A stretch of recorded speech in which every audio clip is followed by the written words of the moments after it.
Jail হেফাজতে তৃণমূলের সদস্য আবাসের কাটমানির টাকা ফেরত দিলেন স্ত্রী। বসিরহাটের শাকচুড়া বাগুন্ডি গ্রামের ঘটনা। ইটিন্ডা ৫৬ নম্বর বুথে তালিকা ঝুলিয়ে টাকা ফেরত দেওয়ার ঘটনা ঘটছে। কাটমানির টাকা ফেরত দিচ্ছেন স্ত্রী। জেল হেফাজতে রয়েছে তৃণমূলের সদস্য, তাই আবাসের কাটমানির যে টাকা সেই টাকা ফেরত দিচ্ছেন স্ত্রী। বসিরহাটের শাকচুড়া বাগুন্ডি গ্রামের ঘটনা। ইটিন্ডা ৫৬ নম্বর বুথে তালিকা ঝুলিয়ে টাকা ফেরত। যাদের থেকে কাটমানি নিয়ে আবাস দেয়া হয়েছিল তাদের টাকা এবার তালিকা ঝুলিয়ে ফেরত দেওয়ার কাজ শুরু করেছেন বুথ সভাপতির স্ত্রী। একেবারে গুনে গুনে টাকা ফেরত।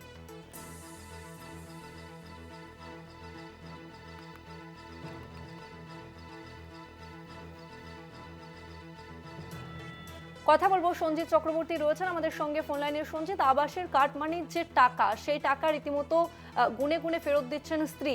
এই যে ঘটনা ঘটলো তা কিন্তু সচক্ষে খুব একটা দেখা যায় না।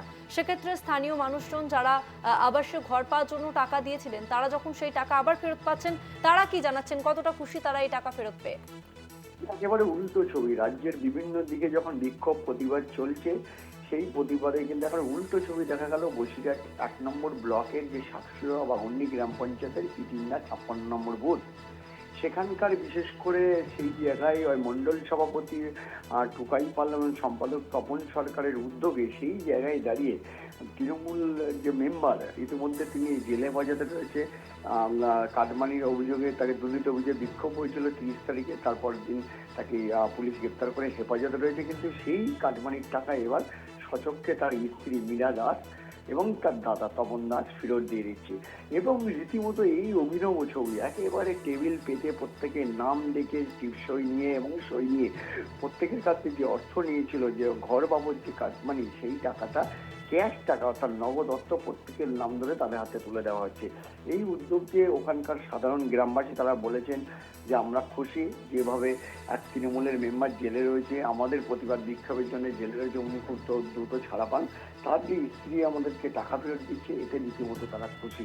তারা যেটা জানাচ্ছেন, এইভাবে যারা নিয়েছেন আগামী দিনে যদি এইভাবে চলে, অর্থাৎ প্রক্রিয়াকরণ চলে, তাহলে কিন্তু অনেক সাধারণ ভুক্তভোগী যারা আবাস যোজনা ঘর পাওয়ার জন্য দিয়েছিল যে অর্থ কাটমানি, কেউ ৫,০০০, ১০,০০০, ১৫,০০০, ২০,০০০ টাকা পর্যন্ত, তারা কিন্তু ফেরত দিক। এইটা নিয়ে কিন্তু রীতিমতো এই ছবিটা দেখা গেল, একেবারে বিরল ছবি দেখা গেল, যেখানে নগদ অর্থ নিয়ে বসে আছে জেলে থাকা তৃণমূল মেম্বার, তার স্ত্রী মীরা দাস এবং তার দাদা তপন দাস ব্যাগ থেকে টাকা দিচ্ছেন এবং গুনে গুনে কে কত টাকা দিয়েছিলেন তাদের নাম রোল কল ডেকে এবং সই করিয়ে নিয়ে তাদের অর্থ ফিরিয়ে দিচ্ছে।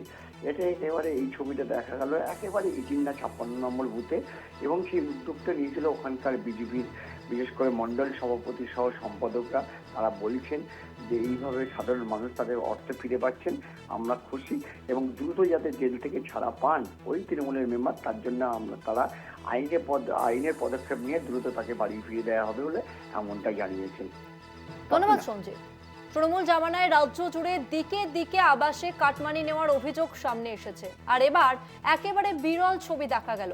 বিরল তার কারণ হচ্ছে যারা প্রাপক, যাদের থেকে কাটমানি নেওয়া হয়েছিল, যাদেরকে ঘর পাইয়ে দেওয়ার নাম করে টাকা নেওয়া হয়েছিল, তাদেরকেই অর্থাৎ সেই ভুক্তভোগীদেরই এবার টাকা ফেরত দেওয়ার কাজ শুরু করলেন